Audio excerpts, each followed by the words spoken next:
भारत में लोकतंत्र की स्थापना के साथ ही रियासतें खत्म हो गई, लेकिन सियासत और सियासतदार आज भी जिंदा है। और लोकतंत्र में देखा जाता है कि सियासत का फैसला जनता करती है, लेकिन कभी कभी परिस्थितियां ऐसी हो जाती हैं कि लोकतंत्र में सियासत का फैसला, सत्ता का फैसला जनता के हाथ से निकल जाता है और फैसला होता है राजभवन से, फैसला होता है चार्टर्ड प्लेन से, फैसला होता है होटल के रिसॉर्ट से।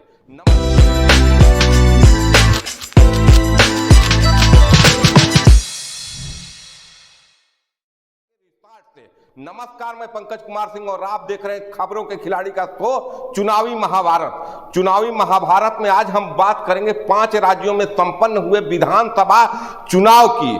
तमाम एग्जिट पोल बोल रहे हैं कि कहीं कांग्रेस की सरकार बन रही है, कहीं भाजपा की सरकार बन रही है, और कहीं ये भी देखने को मिल रहा है कि कांटे की टक्कर है, और उस कांटे की टक्कर में फैसला निर्दलियों के हाथ में जाने वाला है या बागियों के हाथ में जाने वाला है, या यूं कह ले कि छोटे छोटे पार्टियों के हाथ में जाने वाला है। ऐसी स्थिति में जबकि एक तरफ एनडीए गठबंधन के चाणक्य अमित शाह हैं, तो दूसरी तरफ विपक्ष के इंडिया गठबंधन का सारथी कौन बनेगा? विपक्ष के में कौन सा वो नेता है जो अमित शाह को टक्कर दे सकता है? आज हम इसी पर चर्चा करेंगे, और चर्चा को आगे बढ़ाते हुए हम आपको बताते हैं कि अगर राजस्थान में जैसा कि एग्जिट पोल बता रहे हैं कि मामला 90-95 तक सिमट रही है कांग्रेस भी, यही एक आंकड़ा है कि यहां भारतीय जनता पार्टी भी जा रही है। ऐसी स्थिति में अमित शाह, जो जैसा कि माना जाता है कि अगर बहुमत से थोड़ी बहुत दूरी रहती है, तो अमित शाह वो कैरेक्टर हैं, वो चरित्र हैं जो हारे हुए राज्यों में भी सरकार बनवा देते हैं। तो क्या मतलब ऐसी स्थिति में कांग्रेस हार मान लेगी, सत्ता से दूर हो जाएगी? तो मैं इसका जवाब दे रहा हूं, नहीं। आप ताजा बयान सुनिए।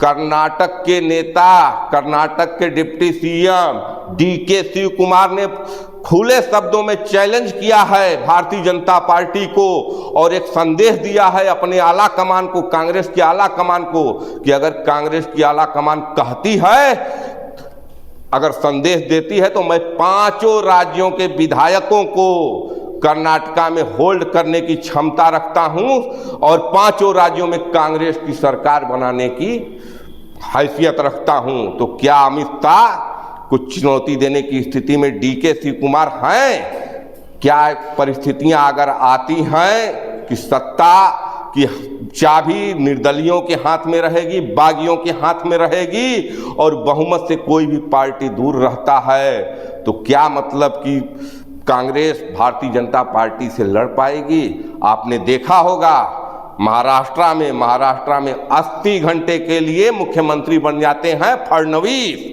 आपने देखा होगा कि महाराष्ट्र की स्थिति से निपटने के लिए भारत के सर्वोच्च न्यायालय में संविधान की पीठ बनाने की जरूरत पड़ गई। आज संविधान की पीठ ही चल रही है, उसी पर मामला आगे बढ़ रहा है, फैसला आना बाकी है कि क्या मतलब कि महाराष्ट्र में एकनाथ शिंदे की सरकार जेन्युइन है, ईमानदार है, या विपक्ष जो तोड़ा गया है शिवसेना को, एनसीपी को, गलत है। विशेषकर संविधान पीठ सुनवाई कर रहे शिवसेना के टूटने की।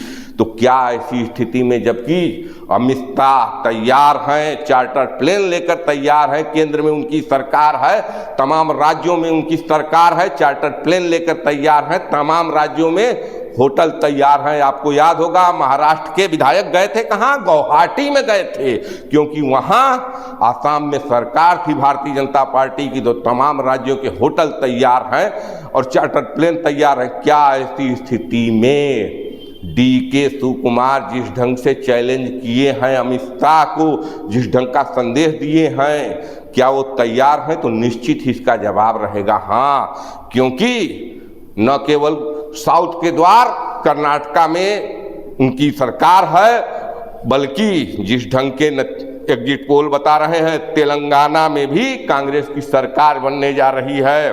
और रिसॉर्टों का शहर है, अमीरों का शहर है हैदराबाद।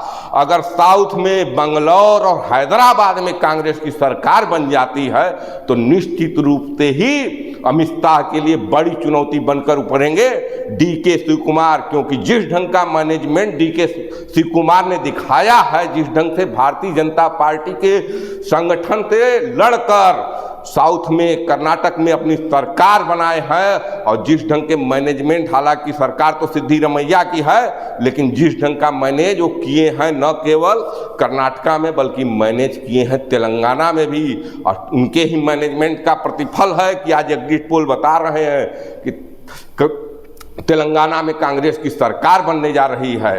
तो ऐसी स्थिति में क्या भूमिका रहेगी, और सवाल मतलब कि लोकतंत्र का जरूर उठेगा कि राजभवन की क्या भूमिका रहेगी, क्योंकि तमाम राज्यपाल, आपने इतिहास देखा होगा, इतिहास में तमाम उदाहरण है कि जहां राजभवन जिसको मनमाने तरीके से मुख्यमंत्रियों का शपथ दिलाता है, जिसको मन करता है उसको सत्ता के मतलब कि बहुमत की अनदेखी कर कर सरकार बनवा देता है। परिस्थितियां एमपी में भी वही होने वाली है, परिस्थितियां वही होने वाली है। राजस्थान में नतीजे तो 3 दिसंबर को आएंगे। 3 दिसंबर को अगर स्पष्ट जनादेश मिल जाता है तो निश्चित रूप से सरकार जिसको जनता बहुमत देगी उसकी बनेगी, लेकिन कहीं से भी फ्रैक्चर्ड मैंडेट, खंडित जनादेश की स्थिति में वही भूमिका आएगी, राजभवन की भूमिका आएगी चार्टर प्लेन की। तो क्या ऐसी स्थिति में भारतीय जनता पार्टी इस हद तक जा सकती है कि एयरपोर्टों की बत्ती गुल करानी पड़ जाए? क्या इस ढंग से जा सकती है कि विधायकों का अपहरण हो जाए? ऐसा हुआ है, तमाम विधायक उठाए गए हैं, तमाम को पैसे देकर खरीदा गया है।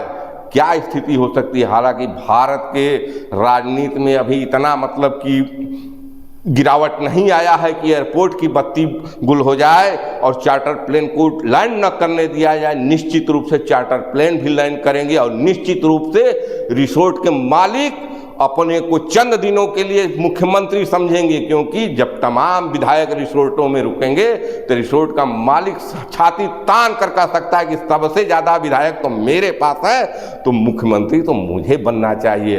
ये सब सियासत में दाव पेच चलते रहते हैं, लेकिन जिस ढंग की खामोशी 3 के पहले लग गई है और जिस ढंग की हड़बड़ाहट कांग्रेस खेमे में है, जिस ढंग से कमलनाथ बोल रहे हैं कि आप तैयार रहिए, आपको लड़ना होगा, क्योंकि एग्जिट पोल 2-3 एग्जिट पोल एकदम जमीन से हटकर हवा में परिणाम दिखा रहे हैं। 31 मई इंडिया बोल रहा है कि एक तरफा क्लीन स्वीप कर रहा है एमपी में भारतीय जनता पार्टी। वही हाल रजत शर्मा के इंडिया टीवी का है, वो भी एक तरफा भारतीय जनता पार्टी को जिता रहा है। ऐसी स्थिति में कहीं न कहीं कांग्रेस को डर है कि जो जमीन से हटकर एक तरफा परिणाम दिखाया जा रहा है, कहीं ऐसा तो नहीं है कि भारतीय जनता पार्टी अंदर खाने ईवीएम में कुछ खेल करने के प्लान में। ऐसे स्थिति में कांग्रेस पार्टी अपने कार्यकर्ताओं का आह्वान कर रही है कि आप आइए, जमीन पर लड़िए, तैयार रहिए, कुछ भी गड़बड़ी न होने दीजिए। ऐसी स्थिति में डीके शिव कुमार जो कहीं न कहीं आज के डेट में, चूंकि जो गुजरात की राजनीति है, जो गुजरात लाबी कहा जाता है, उसको चैलेंज करने की स्थिति में अगर कोई शहर आ रहा है, कोई राज्य आ रहा है तो कर्नाटक है, क्योंकि कर्नाटक से न केवल डीके शिव कुमार आते हैं बल्कि कर्नाटक से ही आते हैं कांग्रेस पार्टी के राष्ट्रीय अध्यक्ष मल्लिकार्जुन खड़गे। तो कहीं गुजरात लाबी का जवाब तो नहीं बनने जा रहा है कर्नाटक लाबी।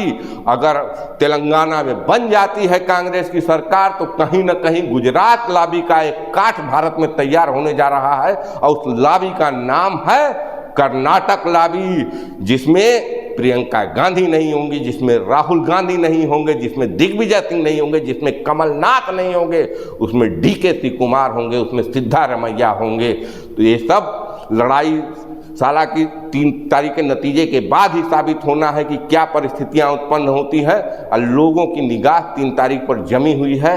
ऐसे ही खबरों के लिए, ऐसे ही विश्लेषण के लिए आप देख रहे रहिए खबरों के खिलाड़ी। जय हिंद, जय भारत।